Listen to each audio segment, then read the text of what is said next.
This is FreshEd, a weekly podcast that makes complex ideas in educational research easily understood. I'm your host, Will Brehm. 10 years ago, on October 26, 2015, something special began in Japan. While working at the University of Tokyo, I launched the first episode of the FreshEd podcast, marking the start of what would become a cornerstone of conversations in the field of comparative and international education. Over the past decade, FreshEd has grown into a global platform, far larger than I ever would have imagined, connecting listeners interested in education, equity, and social change. We've made over 400 episodes in that time. We've counted some 200 universities that use our content and have listeners like you in over 180 countries. To celebrate our anniversary, we held a live event at Tohoku University in Sendai, Japan, as part of the 2025 International Education Development Forum. I'd like to thank Dr. Jing Liu for co-organizing this event. Joining me on stage were Professors Iveta Silova and Yuto Kitamura, who are both board members of FreshEd. In our conversation, we take you behind the scenes of FreshEd's development and reflect on what the podcast means for the wider field and the university at large. On a more personal note, both Iveta and Yuto have been my mentors who have shaped my own career as an academic. It was a great privilege to talk with them. So today we'll air our conversation. I hope you enjoy the show, and here's to the second decade of FreshEd. Hello and welcome to FreshEd Live. I'm Iveta Silova, and I am absolutely thrilled to be co-hosting today's very special episode with my dear colleague, Professor Yuto Kitamura. We are coming to you live today from Sendai, Japan, and reaching listeners and friends all around the world to mark the 10th anniversary of FreshEd. So over the past decade, FreshEd has become so much more than a podcast. It's become a space to slow down, at least for me, for at least 30 minutes a week and give our full attention to complex ideas that deserve more than a soundbite that will help make easily understood. Not because they are simple, but because he knows how to ask the right questions. And over the time, those questions have done more than clarify ideas. They've helped build a community as well. We have over 400 podcasts that reach over 200 universities, over 1 million downloads, and from about 180 countries. And perhaps most importantly, the podcast has become a web of relationships between scholars and students, between questions and answers, and also some silences, and between generations and geographies, and between different ways of knowing. And in many ways, Will has been at the heart of that web. And for Yuto and me, this is also a very deeply personal moment because Will connects us first as a student, then as a postdoc, and now as a colleague and a kind of co-conspirator in reimagining what education can be and what the knowledge production should be in this complex moment in history. So today, for this 10th year celebration, we are turning the microphone around. And for once, Will is here as not as a host, but as a guest. So Yuto and me will be interviewing Will today. And I pass it over to Yuto to start the conversation. Thank you very much, Iveta, and thank you very much to the audience, and then thank you so much to Will for having us and also, making FreshEd so successful, because of your efforts, putting a lot of efforts over the last 10 years. I mean, Will started FreshEd when he was doing his postdoctoral fellowship at the University of Tokyo more than 10 years ago. And I was a host. We both do our research on education in Cambodia. That's how we are connected. And then since then we've been exchanging a lot of different ideas and then publishing the book together and so on. So we've been closely working for the last 10 years.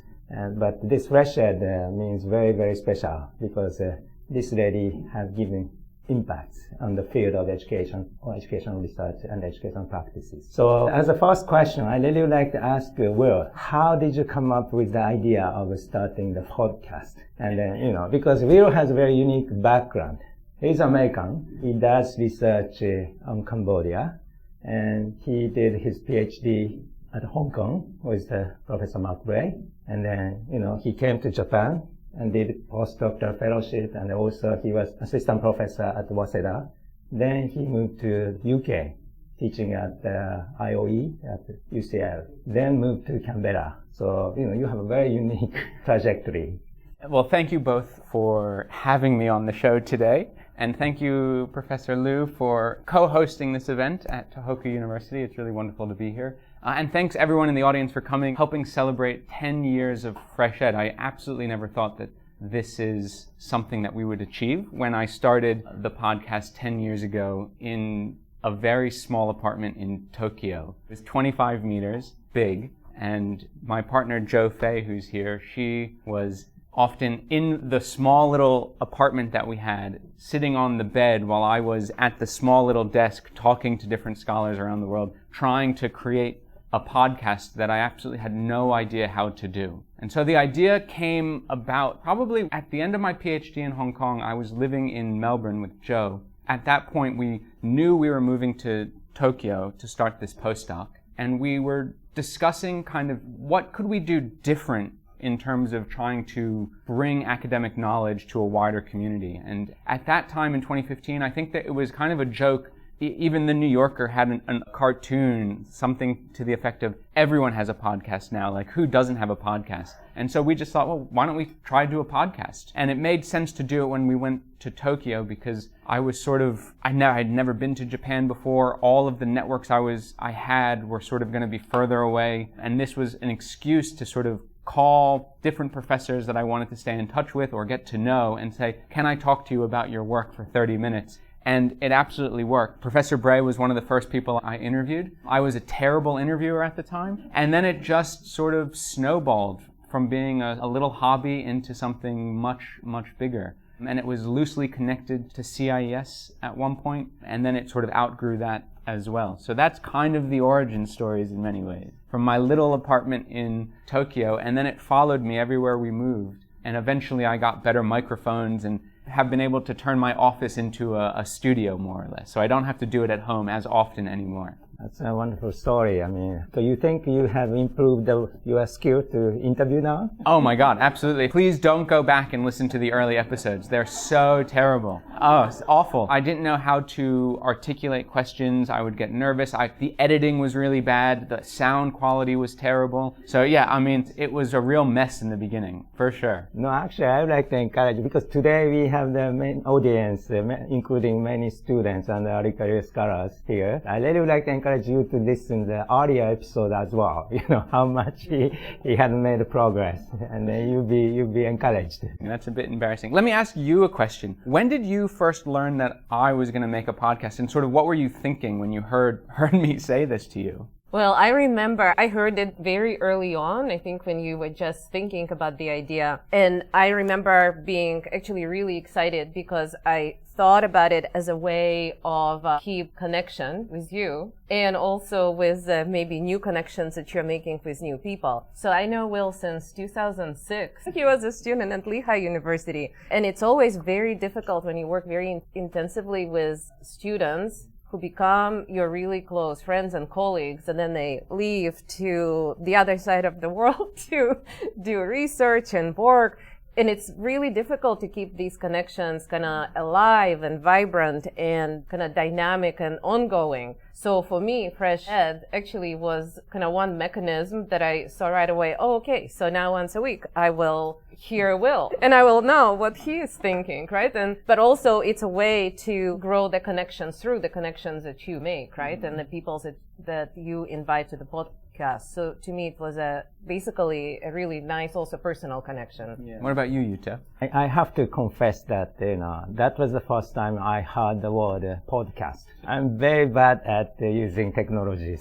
My students don't know. First, I thought, you explained to me, because he was doing postdoc with me. So you explained me about podcast, and I thought, oh, that's a radio. I thought he's gonna start radio stations on the internet. That's kind of what it is. And the postdoc was so good because you have a project, but you don't have any teaching, you don't have much oversight, so you can really do, a hobby, a project, have a passion that you want to sort of follow. And so it was kind of perfect to have the support from people like the two of you, but also the freedom in my career to actually try something totally different that was not common in the field at all. And I really would like to hear, how you build your team. Because in the beginning, you were looking for the young people who can help, right? Yeah. In the beginning, it was me. I did everything. Sitting in a room, learning how to edit audio, coming up with questions, figuring out how you record audio over Skype at the time. And then eventually,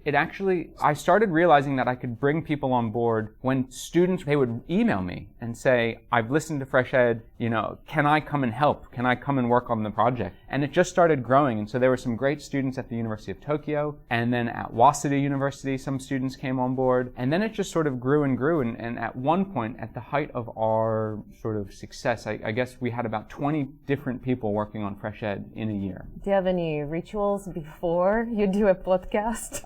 Before you do the recording? Cup of tea? Definitely you need tea or water to get going. I find the ritual is actually in the preparation for the interview. Right? So I actually try and read every single piece that comes in front of me and really spend time crafting what the conversation might look like and think about that before it actually happens. And the more I prepare, the better I think the interview ends up being. Whereas I've done some interviews where I've been really busy and you just sort of jump into the interview, and I think it's a pretty bad interview in the end. So what do you think FreshEd have an impact on the field? You have interviewed so many scholars and practitioners in the field of education for the last 10 years. How did FreshEd shape the field? That's a good and big question. I think on the one hand, it reinforces the typical narratives within the field that you would see in journals, right? It's sort of reproducing what's in a journal, and so the same voices get heard over and over again, which is problematic in some ways because it's actually just sort of reinforcing the structures of the field. At the same time, I think there's another side to it where there are new voices or different voices, people that might not be getting published in the top journals, so to speak, but also talking to people in an informal way. What you find is that people can make connections to topics that they might not have written about, but they're thinking about. And so it's sort of like getting the ideas early and getting people to work through ideas. And I think that can shape the field by bringing in ideas that maybe haven't yet made it into publication. I recall some of the episodes. I could feel more connected to the authors of some of the articles or books I read. Because, that was more kind of, I just had abstract image of the author. But then after listening the episode, it made more humanized the stories he or she wrote about. I agree. I think to me that's also maybe one of the really attractive parts of FreshEd, hearing this, maybe also learning more about a personal background of the authors, hearing their voices, having that more personal connections than just a faraway author sitting where. One of the best people I ever interviewed is a scholar named David Harvey, who's a very famous geographer, originally from the UK, but has lived in the US for many years. A world-renowned Marxist scholar. And he was in Japan at Musashi University. They had the Japanese Political Economy Conference there in 2017, I think. And I was invited to go to the conference, and I talked to the organizer of the conference, who then said, I'll put you in touch with David, and you can interview him for FreshEd. And I was like, oh my gosh, David Harvey is this world-renowned scholar. I was so nervous. I was thinking, I know all of his work. I think he's the most amazing scholar and person, and I've taken his online Reading Marx Capital, YouTube video that he got really famous for. And then he invited me to his apartment that he was staying at in Tokyo, and he said, why don't you just come over and we can have a conversation there. And he was the nicest man I've ever met, and we just sat down at his kitchen table. He was wearing like a sweater and slippers, and we just had a conversation about his life in higher education. He had no ego, and so in higher education, in academia, there's so much ego in some of these buildings, and it was just so refreshing to realize someone that I revered so much was actually just such a sort of gentle person. And we had this great conversation, and then years later, David Harvey actually started a podcast himself. And in some of the podcasts, he actually brings in a lot of the topics that we talked about in 2017 on his own sort of biography in higher education, and he critiques the sort of transformation of higher education today from a Marxist lens, but through his own personal biography. it was just a really touching moment for me to sort of recognize how human academics really are. Probably you can really see how human they are when you help them set up all of the recording process. This must be very humbling for some of the people. It is. Yuto is not the only scholar who's not good at technology. There's many people that are not good at technology. And luckily, we've come up with a really sort of simple system. And usually the interviews, I talk to the person for about 75 minutes. And the first half is actually just setting it up. And so we set up all the technology. We talk about the conversation. We get people nervous. A lot of academics get really nervous. I send questions out, guiding questions about what we're going to talk about. And what some scholars do is they actually prepare answers to every single one and write them out. So when I then interview them, they'll actually just start reading. And reading sounds so terrible on a podcast. And so I actually have to stop the person and say, okay, can we try and not read the paper and, just sort of be natural, pretend you're having a cup of tea with me. It can be really, really hard for some people. Some people, it's very unnatural, particularly for academics who like to control so much of what they're saying, which I think is, that's part of what we're kind of good at. What we say needs to be precise. And we need to control that, and we don't want to say things beyond. But we also need to learn how to say things in an informal way, because when we do that, that conversational dialogue, I think, can help make some of these complex ideas easily understood, as the tagline goes. Or misunderstood. But it's always interesting still. But Will, I wanted to ask you, how has being the host of FreshEd changed your own ideas of what counts as knowledge? Or maybe how you see the politics of knowledge production in the universities today? It's another good question, a big question. I think we live in a world today where what counts as knowledge is written publications in Q1 journals, right? It's how many journal articles can you get in a year, and this is going to be tied to your promotion and tied to all sorts of things, your funding.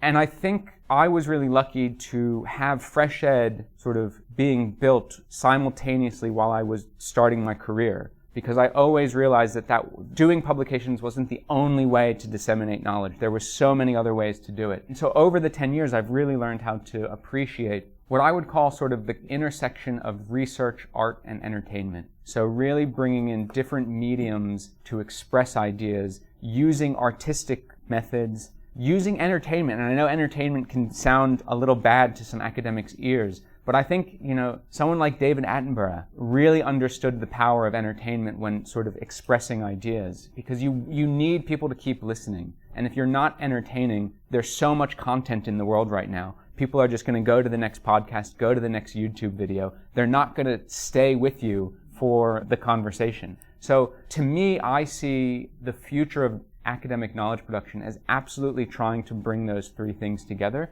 And we have to move beyond the sort of limitations of narrowing academic knowledge to just written publications. I mean, I love writing, I do writing. It's not to say that we have to stop writing, but we need to do much more than writing. And if we have structures in higher education that narrow us down to these really, really simple measures of academic knowledge, I think we're doing a disservice to our own profession. Yeah, I think I agree with you. Even though I'm not very good at the technology, I see the power of those technologies.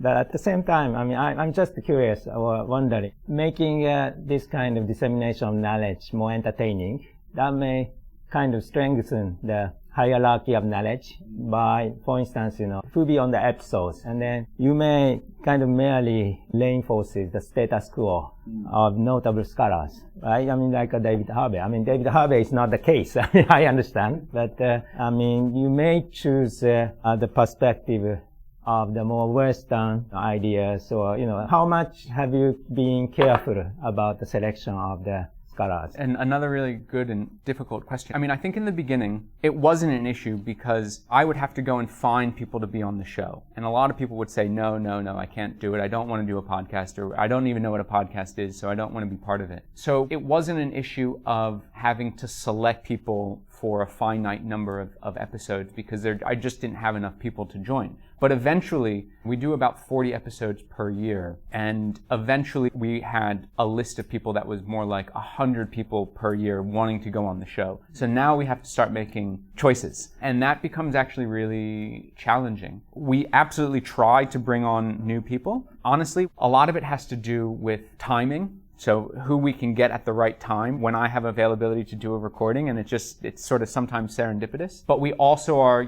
actively looking for people far beyond the normal sort of confines of the field. So we like bringing in people who aren't just sort of working in comparative education. We like to think of education broadly defined and really go further afield and look for those people to bring them into conversation in our field. And we also now get a lot of publishers reaching out to us saying, hey, this new book is coming out, would you like to feature it? Which poses all sorts of new problems because now we're sort of being used as a marketing vessel for other publishers. And so we have to sort of balance that as well. So it's really hard. The other thing that I would mention here is around language. And so we quickly realized that podcast I was doing is in English and that therefore limits who we're talking to.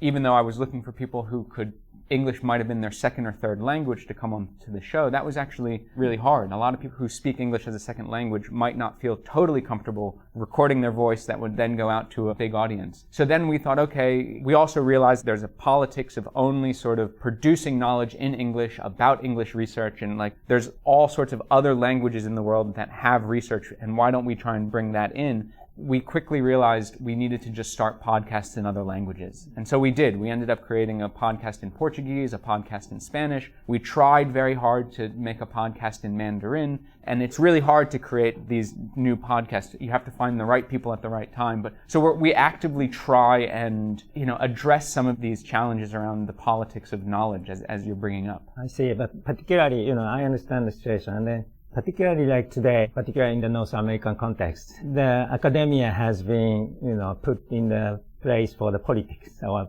political tensions. Then people may expect you to take certain positions in certain ideologies, following certain ideologies. So some people may think, you are just forcing, your own ideology to select certain scholars or practitioners as a guest. Have you ever received any criticisms as such? I think I'm a pretty easy interview. I don't see myself as a journalist trying to get the soundbite and sort of corner the person. I see my job as trying to work with the individual to tell their research in an easy way, a conversational way. And so I see myself the sort of conduit through which someone can work and tell their stories. And so I think that's a criticism too, because I might not be challenging people on their ideas as much as I perhaps should be. So I think that's definitely a criticism I think I've heard, and I think I'm okay with.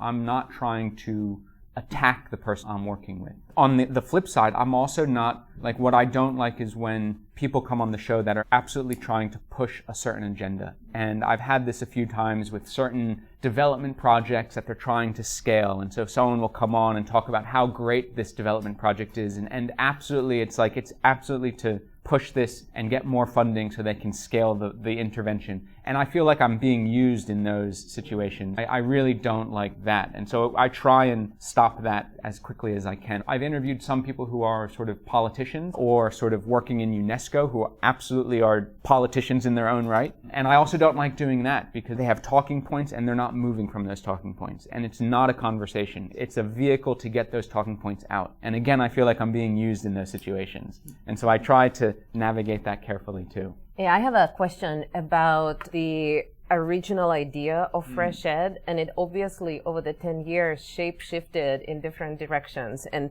we already spoke about different languages, but we have not mentioned yet the FreshEd flux and maybe some of the other shape-shifting trajectories. And I wanted to ask, what were maybe some of the key moments when that kind of pushed you to experiment more and do something different? So I think that you mentioned FreshEd Flux. So for those who don't know, FreshEd Flux is a program we started where we work with graduate students. So many of people in this room, we would work with graduate students from around the world. It was application-based, and we would get 50, 60 applications every round from students all over the world. And we would select 4 per year, and we would work closely with those individual students for about 1 year and help them turn their graduate research into what we call a narrative-based podcast. We would have 3 basically mentors or supervisors to help them. Me, Joe Fay, and Brett Lashua from UCL. And the 3 of us would work really closely with each individual to tell their research in a story form.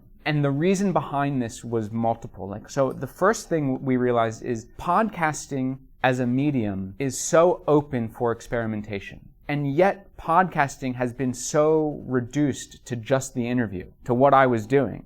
It's so easy to do a podcast as an interview. You just get a couple mics, sit down with somebody and have a conversation. But sound, audio is so much more powerful than just an interview. And so we said, well, we need to really experiment and push the boundaries of this medium. And so we knew we wanted to move into this narrative, storytelling, soundscape sort of direction. So we sort of recognized that critique. And then we also, this is when I was at UCL, I realized that graduate students, and in particular master students, were getting kind of short shrift from supervision with their supervisors. They had, at UCL, they mandated master students only receive 2.5 hours of supervision with their advisor per year. And I was blown away. I thought that's just impossible to do an actual thesis in any way. And so we started saying, well, why not create an environment where the student gets so much supervision? It's hands-on, bespoke supervision, and not from one professor, but from three. And from a group of professors really work with these individual students. Very time-intensive, very costly, there's absolutely limitation to this model. But we just wanted to say, what if you do the opposite of what sort of the current direction of higher education was going as we saw it at the time? And then we also knew, and I knew from personal experience, Iveta and Mark and Yuto, when you're a graduate student, you often do a lot of work for professors, often for free. You never get compensated, and it's always sort of understood in the terms of it's an apprenticeship, it'll help you build your career, like do this work now and you'll have a wonderful career in the future. And having talked to David Harvey and thinking about Marxism, I just thought this was an absolute exploitation of labor. And so I wanted to create a situation where graduate students would be paid for their work as well. So not only do you get bespoke supervision for a year to produce something, and produce something that isn't a written text but is a story about your research, and you get paid to do it, was kind of the dream. And then Joe basically was the one who really spearheaded this, and we ended up producing, I think in 3 years or 4 years, we produced 11 episodes. They're some of the most fascinating pieces of all different topics that you can imagine. To me, they're the most special sort of parts of FreshEd, the best moments of FreshEd. And I also think points to the future of what podcasting can do generally, and I think what higher education should be doing, where we're embracing different mediums, we're embracing storytelling, we're embracing entertainment, but we're not losing sight of like rigorous research that we're all doing.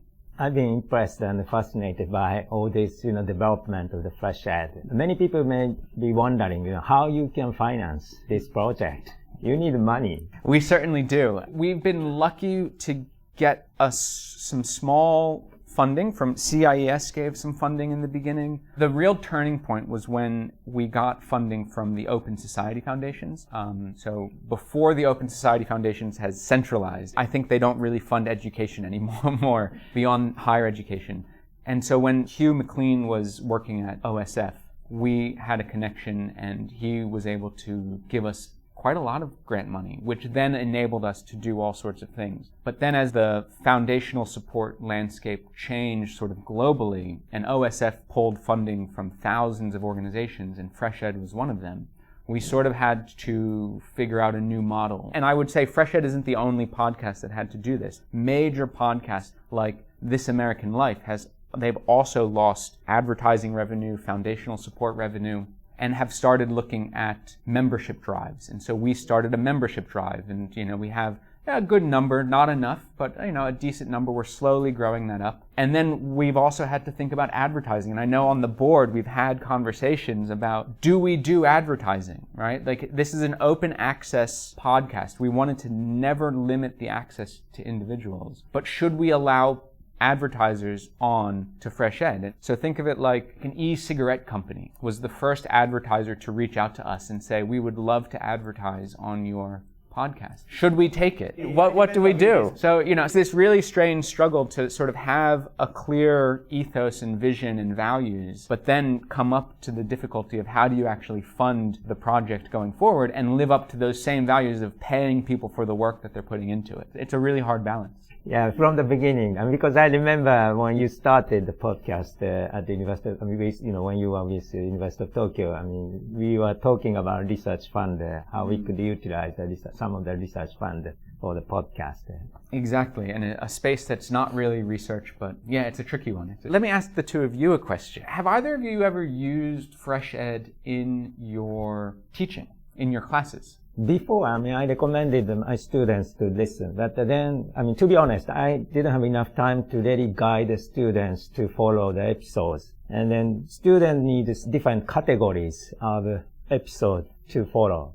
Because you cannot just let students listen, pick up any episode because, there are so many different guests coming from diverse backgrounds and different ideas. As you rightly said, you are not trying to set certain directions. So in the beginning, some students puzzled, this guy saying this, but another episode, there are different stories. So how should we, understand it? And then I thought it may need certain different categories of episodes to classify, what sort of message the guest trying to deliver. But at the same time, that's very difficult because many episodes are so diversified and then they talk about many issues. So it's very difficult to align with for instance, coursework I have because for the coursework, there are certain category of different reading assignment, I show the students to follow. Yeah. But that kind of, storyline throughout the course may not easily fit to the